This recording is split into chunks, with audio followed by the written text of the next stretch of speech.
नमस्कार, खबरों का पंचनामा में आपका स्वागत है। मैं हूं आपके साथ अंशिका। हम लेकर आए हैं आपके लिए देश दुनिया की 5 बड़ी खबरें, जिनके विश्लेषण के लिए मेरे साथ स्टूडियो में मौजूद हैं कैपिटल टीवी के न्यूज एडिटर राजीव कुमार।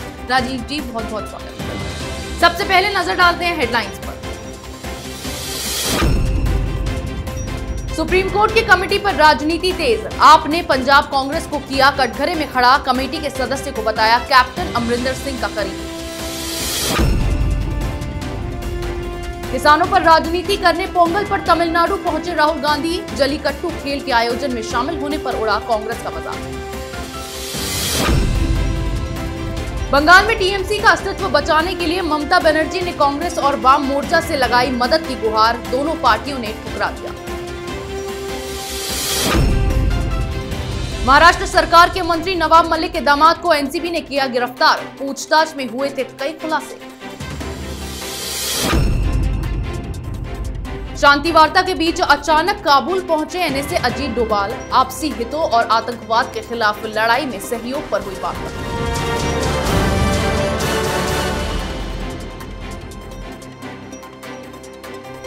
रुक करते हैं पहली खबर का। किसान आंदोलन पर सुप्रीम कोर्ट के हस्तक्षेप के बाद आम आदमी पार्टी ने केंद्र सरकार से तीनों कृषि कानूनों को वापस लेने की मांग की है। साथ ही पंजाब कांग्रेस को भी कटघरे में खड़ा कर दिया है। इस कड़ी में आम आदमी पार्टी के राष्ट्रीय प्रवक्ता राघव चड्ढा ने कहा कि किसानों को न्याय दिलाने के लिए सुप्रीम कोर्ट की ओर से गठित कमेटी में शामिल चारों सदस्य कृषि कानूनों के समर्थक हैं, इसीलिए किसानों को कमेटी के सदस्यों से न्याय की उम्मीद नहीं है। कमेटी के सदस्य बीएस मान ने इस कृषि कानूनों का समर्थन किया है। वे पंजाब के सीएम कैप्टन अमरिंदर सिंह के समर्थक और करीबी भी है। बीएस मान पर छिड़े इस विवाद के बाद अब उन्होंने कमेटी से अलग होने का फैसला लेते हुए इस्तीफा दे दिया है। राजीव जी, आखिर बीएस मान ने क्यों इस विवाद के बाद कमेटी से अपना इस्तीफा दे दिया है? बीएस मान इस्तीफा दे दिए, ये बड़ी बात नहीं है। बड़ी बात यह है कि उनके ऊपर विवाद शुरू कहां से हुआ और खत्म कहां हुआ। सबसे पहले उनके ऊपर विवाद हुआ कि 4 मेंबर जो कमेटी के हैं वो चारों कृषि कानूनों के समर्थक हैं, इसीलिए इस कमेटी के सामने जाने से कोई फायदा नहीं होगा। कांग्रेस भी उसमें जुड़ गई और उसके बाद जब बाद में विवाद हुआ कि कृषि कानून का विरोध तो सारी विपक्षी पार्टियां कर रही है, सारी मोदी विरोधी पार्टियां कर रही है, तो इसका क्रेडिट किसको लेना चाहिए? उस क्रेडिट लेने की लड़ाई में अब खोद खोद के निकाला जाने लगा कि आखिरकार बीएस मान का पहले का पॉलिटिकल बैकग्राउंड क्या रहा है, वो किसके समर्थन में रहे हैं, और जिसमें कांग्रेस अपने ही बनाई हुई जाल में फंस गई। आम आदमी पार्टी और कांग्रेस ऐसे दोनों एक ही सिक्के के पहलू हैं और दोनों वैसी ही राजनीति करते हैं जैसे राजनीति मोदी विरोधी खेमे के लिए किया जाता रहा है। तो ये दोनों एक दूसरे के ऊपर लग गए और अमरिंदर सिंह के करीबी बताया जाने लगा। 2019 के चुनाव में कांग्रेस के मैनिफेस्टो के समर्थक इन्हें बताया जाने लगा और उसके बाद इन्होंने फैसला ले लिया कि अब इस कमेटी से हम अलविदा करते हैं। तो लेकिन दिक्कत यह है कि पंजाब में और पंजाब के बाहर दोनों जगह पर अब जो किसान आंदोलन के समर्थन में लोग आए हैं, राजनीतिक पार्टियां आई है, उसका आधार क्या है? आम आदमी पार्टी, कांग्रेस और अकाली दल पंजाब के अंदर भिड़ी हुई है कि किसान आंदोलन का क्रेडिट किसको मिले, क्योंकि जो चुनाव होना है तो चुनाव में तो आम आदमी पार्टी अपने तरीके से चुनाव लड़ेगी और कांग्रेस अपने तरीके से। अब तीनों पार्टियों के बीच घमासान मचा हुआ है कि किसान हमारे साथ आए, किसान हमारे साथ आए, और इसमें अब एक दूसरे के ऊपर आरोप प्रत्यारोप लगाएंगे। लेकिन जो स्थितियां बदल रही है उसमें अब ऐसा लगता है कि पंजाब में भी जो इनकी साजिश है किसानों को आपस में लड़ाने का और एक दूसरे के ऊपर हमला करने का, उससे फायदा भारतीय जनता पार्टी को होने वाली है और वो फायदा 117 सीटों पर चुनाव लड़के भाजपा उठाएगी। इसीलिए अकाली दल भी अब बैकफुट पे आ रही है और अकाली दल भी अब फिर से एनडीए में आने के लिए छटपटाने लगी है। जी, नजर डालते हैं अगली खबर पर। तमिलनाडु में पोंगल त्योहार के मौके पर राजनीतिक हलचल जारी है। किसानों का समर्थन करने तमिलनाडु पहुंचे कांग्रेस नेता राहुल गांधी ने मदुरई का दौरा किया और यहां जलीकट्टू खेल का आयोजन देखा। इस पर सोशल मीडिया पर राहुल की जमकर किरकिरी हुई। आपको बता दें कि राहुल गांधी जिस खेल आयोजन में मदुरई के दौरे के दौरान शामिल हुए, उसी खेल पर प्रतिबंध लगाने की बात कांग्रेस के 2016 के मैनिफेस्टो में की गई थी, जिस पर लोगों ने राहुल का जमकर मजाक बनाया। राजीव जी, जिस तरह से पोंगल के त्योहार पर राहुल गांधी की मौजूदगी वहां पर हुई और लोगों ने ट्विटर पर लेकर जो जल्लीकट्टू खेल उन्होंने देखा उसको लेकर ट्रोल भी राहुल गांधी को किया, तो क्या ये तो राहुल गांधी पर ही उल्टी उनकी चाल पड़ती नजर आ रही है? बिल्कुल। और राहुल गांधी जैसे विदेश से भारत में लैंड किए, लैंड करने के बाद उन्हें कुछ नहीं दिखाई पड़ा कि किसान आंदोलन का समर्थन करने के लिए उत्तर भारत के किसी राज्य में जाएं।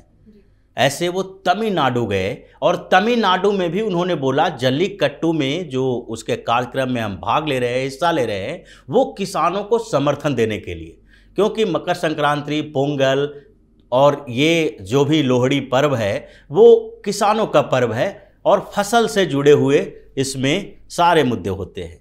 तो इसके कारण उनको लगा कि पोंगल मनाने के लिए तमिलनाडु जाएंगे, तमिलनाडु में जो चुनाव होने वाला है उसका फ़ायदा उठाने के लिए, क्योंकि पहले से ही भारतीय जनता पार्टी के राष्ट्रीय अध्यक्ष जेपी नड्डा का वहाँ का प्रोग्राम था, उसके साथ साथ मोहन भागवत भी जाने वाले थे।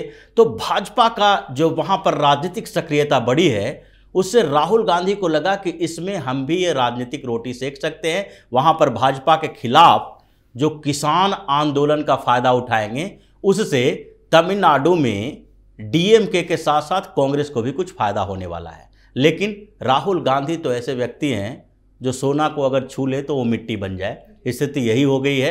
राहुल गांधी जो जो काम करते हैं उससे कांग्रेस का लगभग 2-3% वोट और नीचे गिर जाता है। और यही कारण है कि 2014 से बाद 2020 होते होते कांग्रेस धीरे धीरे पतन की ओर ही जा रही है। कांग्रेस का कहीं भी उभार नहीं हुआ है। हर राज्यों के चुनाव में देखें, जहां चुनाव जीत भी जाती है कांग्रेस, वहां भी उसकी सरकार गिर जाती है। और तमिलनाडु में भी यही चीज़ देखने को मिला।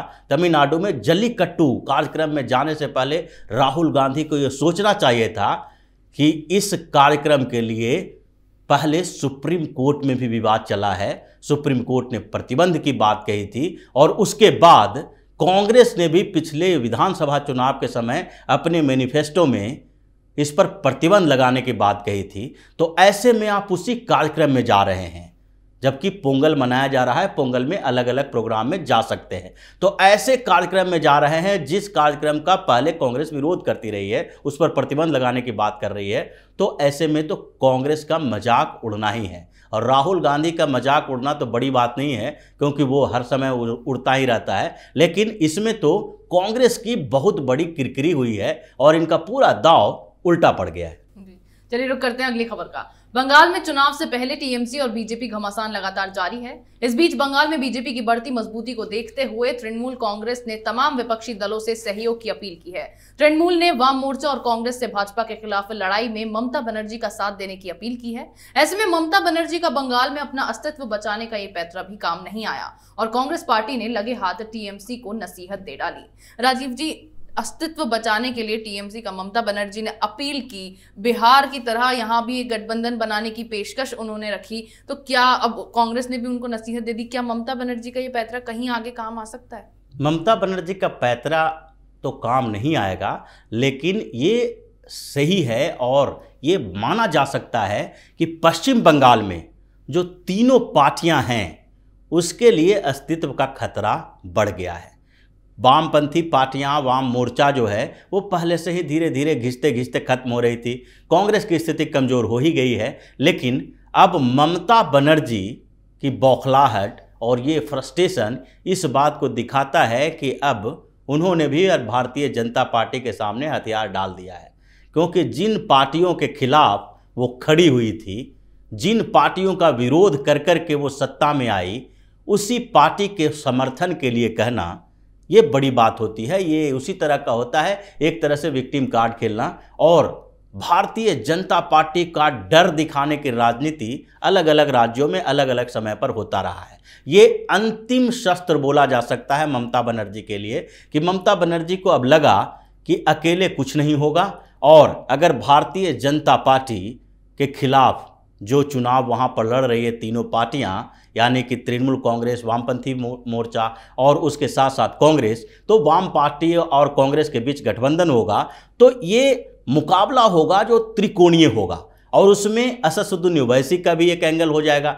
तो ऐसी स्थिति में ममता बनर्जी को लगने लगा कि अगर ये सपोर्ट कर दें तो भाजपा को थोड़ा नुकसान हो सकता है। ऐसे ये स्थिति तो नहीं है, क्योंकि मुकाबला अब सीधे भारतीय जनता पार्टी के साथ है। हर जगह पर जहां पर चुनाव होता है, राज्यों में चुनाव के समय ये देखा जाता है कि किस पार्टी की सरकार है और सरकार के खिलाफ कौन सी पार्टी है। लेकिन यहाँ पर उल्टा दिखाई पड़ रहा है। यहाँ पर दिखाई पड़ रहा है कि सरकार के खिलाफ वाली पार्टी के खिलाफ करने के लिए एकता की बात की जा रही है। जिस पार्टी की सरकार है वो अपना कोई भी अचीवमेंट नहीं बता रही है, दूसरे से सहयोग ले रही है, और जो पार्टी पहली बार वहां पर चुनाव लड़के जीतने की कोशिश में लगी है उसके खिलाफ मोर्चेबंदी की जा रही है। तो ये ममता बनर्जी के पतन की शुरुआत है। चलिए नजर डालते हैं अगली खबर पर। एनसीबी लगातार ड्रग्स के मायाजाल में फंसे लोगों पर अपना शिकंजा कसती जा रही है। इसी कड़ी में अब महाराष्ट्र सरकार में मंत्री नवाब मलिक के दामाद समीर खान को गिरफ्तार किया गया है। हालांकि ड्रग पेडलर करण सजनानी की पूछताछ के बाद समीर का नाम सामने आया था, जिसके बाद एनसीबी ने समीर को समन भेजकर पूछताछ के लिए बुलाया और एनसीबी ने समीर को गिरफ्तार कर लिया। राजीव जी, आखिर क्या खुलासे हुए, क्या ऐसी बात सामने आई जिसके बाद एनसीबी को यकीन हो गया कि समीर खान भी इन सब ड्रग्स के मायाजाल में शामिल है? समीर खान एक मोहरा हैं और समीर खान को जो बुलाया गया, समन के लिए भेजा गया और उससे जब पूछताछ की गई, वो पूछताछ से पहले ये मामला सामने आया था कि एक 20,000 रुपये की लेन देन हुई है। यानी कि ये एक मामला सामने जब आया तो एनसीबी को लगा होगा सब पहली बार में कि हो सकता है ये पैडलर नहीं बल्कि केवल अपने लिए, अपने यूज करने के लिए समीर ड्रग्स लेता हो। लेकिन जब पूछताछ में बात खुलती गई तो हो सकता है इस बात का संदेश हुआ होगा और एनसीबी को लगने लगा होगा कि समीर कोई बड़ा खिलाड़ी है, और बड़ा खिलाड़ी और उसके बाद भी एनसीपी के बड़े नेता का दामाद और एनसीपी का वो बड़ा नेता जो बार बार इन मामलों में इंटरफेयर करता रहा है। ऐसा ही नहीं, एनसीपी में इसकी बड़ी अहमियत है। शरद पवार के करीबी माने जाते हैं, उद्धव ठाकरे की सरकार में मंत्री भी हैं। तो मंत्री के परिवार के लोग अगर ड्रग्स रैकेट में शामिल हैं तो कहीं न कहीं इसका राजनीतिक कनेक्शन सामने आता है, और राजनीतिक कनेक्शन जहां जुड़ा हुआ हो और उसमें भी सरकार में कोई मंत्री हो वर्तमान में, तो ऐसी स्थिति में एनसीबी ये तो देखेगी ही कि इसके तार सरकार तक कैसे जुड़े हैं और इसको बचाने की क्या क्या कोशिश की जा रही है।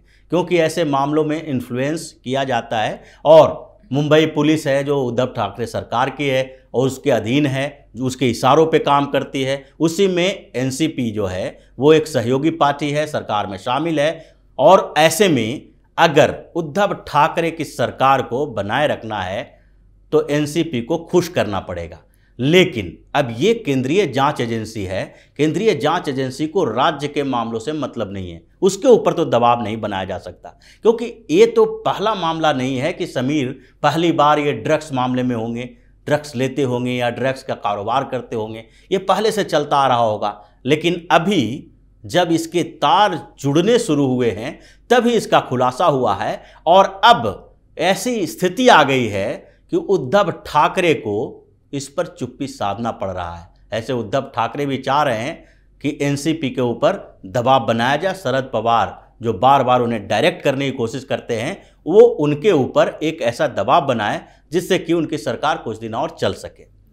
नजर डालते हैं अगली खबर पर। अफगानिस्तान में चल रही शांति वार्ता के बीच भारत के राष्ट्रीय सुरक्षा सलाहकार अजीत डोभाल अचानक 2 दिवसीय दौरे पर काबुल पहुंचे। उन्होंने अफगानिस्तान के राष्ट्रपति अशरफ गनी समेत शीर्ष नेतृत्व के साथ वहां के हालात, आपसी रणनीतिक हितों, आतंकवाद के खिलाफ लड़ाई में सहयोग और अफगानिस्तान में शांति प्रक्रिया स्थापित करने पर बातचीत की। राजीव जी, आखिर अजीत डोभाल के इस दौरे के क्या मायने हैं?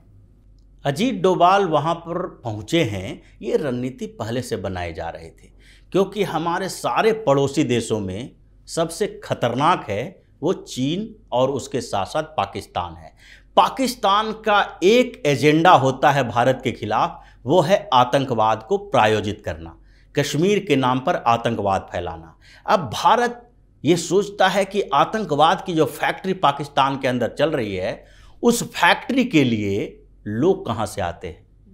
वो एक बड़ा आधार है और जगह है अफगानिस्तान, जहां पर तालिबान पहले पैदा हुआ और तालिबान के बाद अब मुस्लिम युवाओं को धर्म के नाम पर भड़काया जाता है, वहां पर आतंकवादी तैयार किया जाता है और फिर कश्मीर में भेजा जाता है। तो जो तालिबान के साथ शांति वार्ता चल रही है, इसमें अमेरिका की बड़ी भूमिका है।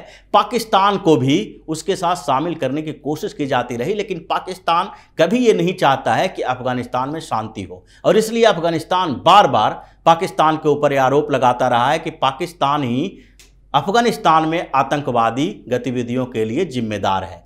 बॉर्डर को क्लोज करने की कोशिश भी की जाती है और उसमें भारत की बड़ा अपना इंटरेस्ट है। भारत अफगानिस्तान में शांति बहाल करने के साथ साथ वहां पर सहयोग देने के लिए हमेशा कोशिश करता रहा है। अब अजीत डोभाल वहां पहुंचे हैं एक स्ट्रेटेजिकल पार्टनरशिप के लिए। वो चाहते हैं कि वहां पर शांति हो और भारत के साथ अफगानिस्तान पूरी तरह से सहयोग करे ताकि पाकिस्तान को वहां से बाहर निकाला जा सके। अगर पाकिस्तान का इंटरफेरेंस वहां पर कम होगा तो यानी कि भारत में जो कश्मीर के अंदर आतंकवादी आते हैं वो अफगानिस्तान से ट्रेनिंग लेके आते हैं, पाकिस्तान से ट्रेनिंग लेके आते हैं, और जितने भी आतंकवादी संगठन हैं वो कहीं न कहीं अफगानिस्तान से भी उनका लिंक होता है, जिनको धर्म के नाम पर बरगलाया जाता है। बार बार बोला जाता है कि कश्मीर में मुसलमानों के साथ अन्याय हो रहा है। अब अजीत डोभाल उसी मुसलमान के नाम पर की जाने वाली राजनीति और कूटनीति को उजागर करेंगे और अफगानिस्तान और भारत के बीच बेहतर संबंध से पाकिस्तान को बेनकाब करेंगे। जी राजीव जी, देश दुनिया की तमाम बड़ी खबरों पर हमारे साथ आपके विश्लेषण के लिए बहुत बहुत धन्यवाद। धन्यवाद। खबरों का पंचनामा में आज इतना ही। अगर आपको हमारा ये वीडियो पसंद आया हो तो इसे लाइक करें, शेयर करें, कमेंट करें, साथ ही हमारे चैनल को सब्सक्राइब करें।